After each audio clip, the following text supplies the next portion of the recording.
मालदीव भारत तनातनी के बीच मालदीव के उच्चायुक्त को विदेश मंत्रालय ने तलब किया है। विदेश मंत्रालय पहुंचकर इब्राहिम साहिब ने अपनी सरकार का रुख स्पष्ट किया है और सफाई दी है। इब्राहिम साहिब को तलब किया गया था। जो कुछ वजीर हैं उनको ये लगा कि हमने भारत के खिलाफ एक स्ट्रॉन्ग पोजीशन लेनी है और वो उन्होंने ली, और सुनने में ये आ रहा है कि वो उनके उल्टी गले पड़ गई है।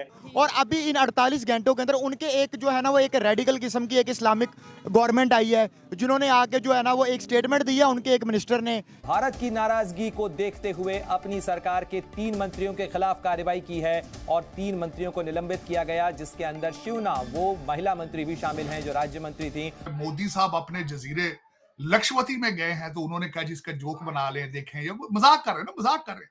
मुल्क का सत्यानाश कर दिया, मुल्क का सत्यानाश कर, मुल्क की फॉरेन पॉलिसी के लिए एक इशू बन गया है।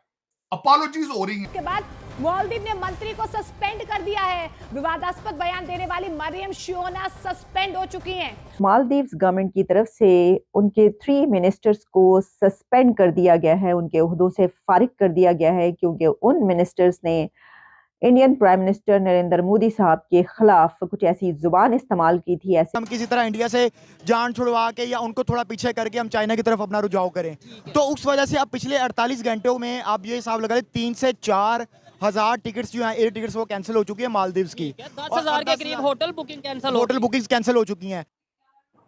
1988 में मालदीव में कू हो रहा था तो सेव किया था भारतीय नेवी ने जाके, और उसके बाद वहां पे एक दफा पानी की शॉर्टेज हो गई थी, इन्होंने अपने जहाज भर भर के पानी के वहां भेजे। ईयरली 10 लाख से ज्यादा इंडियन वहां पे जाते हैं और विजिट करते हैं। तकरीबन ये 50 से 55% बनता है उनके टोटल टूरिज्म का।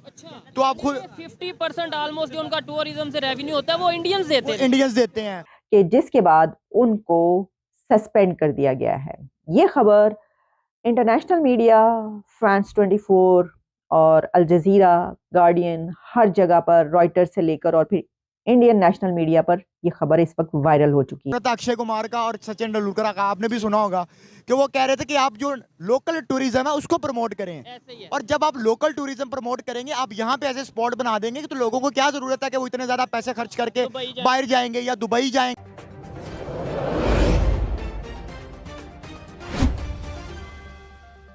भी है, एक तो ये इशू भी होता है, और दूसरा ये है कि इंडिया की डिप्लोमेसी बहुत तगड़ी है। वो अपने तमाम जो नेबर्स कंट्रीज हैं उनके साथ उनके बहुत अच्छे ताल्लुकात हैं। जैसे कि आप देखें कि मालदीव्स जो है वो एक ऐसा मुल्क है जो कि टूरिज्म पे चलता है, और वहाँ पे तकरीबन ईयरली 10 लाख से ज्यादा इंडियन वहाँ पे जाते हैं और विजिट करते हैं। तकरीबन ये 50 से 55% बनता है उनके टोटल टूरिज्म का।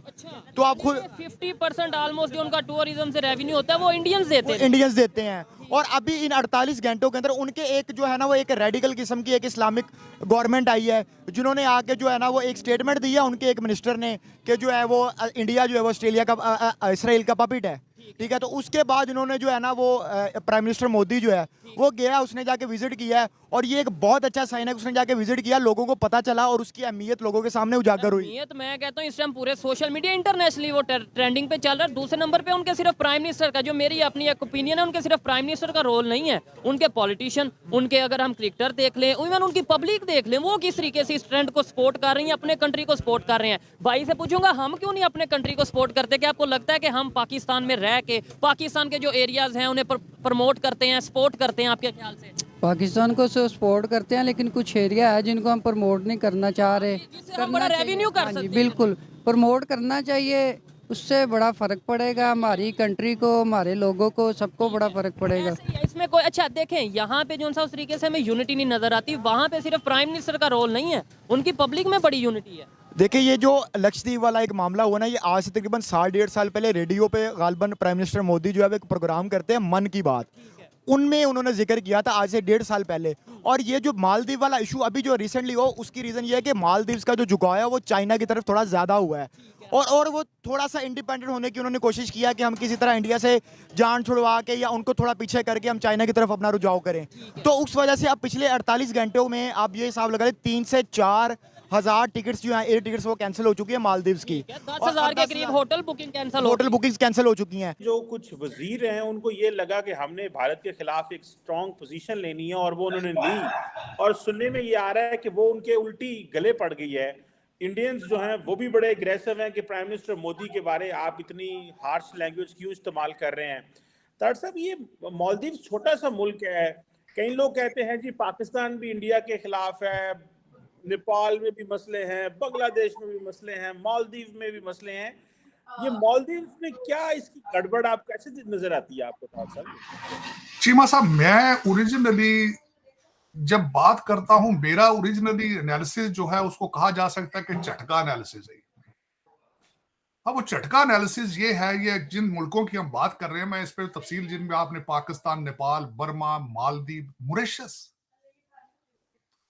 यहां पे क्या हो रहा है? यहां पे चाइना रिश्वत के पैसे फेंक रहा है और वहां की एस्टेब्लिशमेंट जो है लूट रही है, जिस तरह पाकिस्तान लूट रहा है। जिस तरह आपने 150 पिज्जा बना लिया अमेरिका में, जाहिर वो उन्होंने भी तो पिज्जे बनाने हैं ना। तो इस वक्त इन सारे कंट्रीज के अंदर वारदात डाल रहा है चाइना, गुर्दे लिखवा रहा है लोगों के। ये टोटली वाकया थी।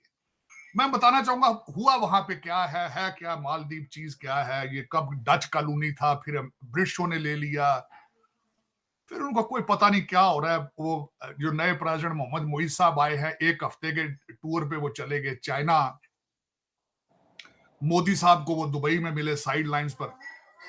लेकिन मैं बताना चाहूंगा मसला ये क्या हुआ, 3 लौंडे लपाड़े हैं ट्विटर के, 20-20 साल के बच्चे हैं, पता नहीं उनको वजारतें किस तरह, वजारत क्या है, वजारतें भी खैर कहते हैं यंग अफेयर कोई उनकी मिनिस्ट्री है, उनके वो 3 लौंडे लपाड़े हैं।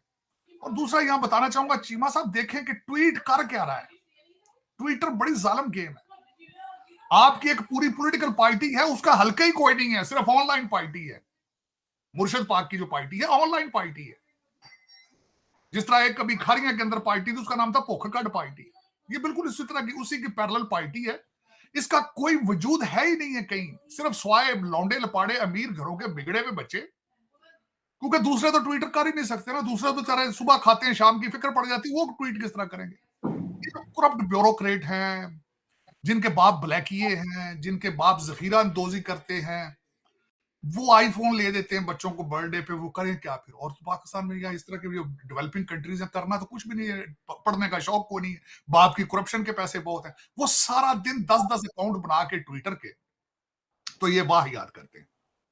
अब वो 3 बच्चों ने किया क्या है, उन्होंने अपने मन में तो उन्होंने प्रेसिडेंट मोहम्मद मोईस साहब जो है उनकी गुड बुक्स में आने की कोशिश की है, कि उन्होंने एक लतीफा बनाया है, मोदी साहब अपने जजीरे लक्षवती में गए हैं तो उन्होंने कहा जिसका जोक बना ले, देखें ये मजाक कर रहे हैं ना, मजाक कर रहे हैं। मुल्क का सत्यानाश कर दिया, मुल्क का सत्यानाश कर, मुल्क की फॉरेन पॉलिसी के लिए एक इशू बन गया है, अपॉलॉजीज हो रही हैं।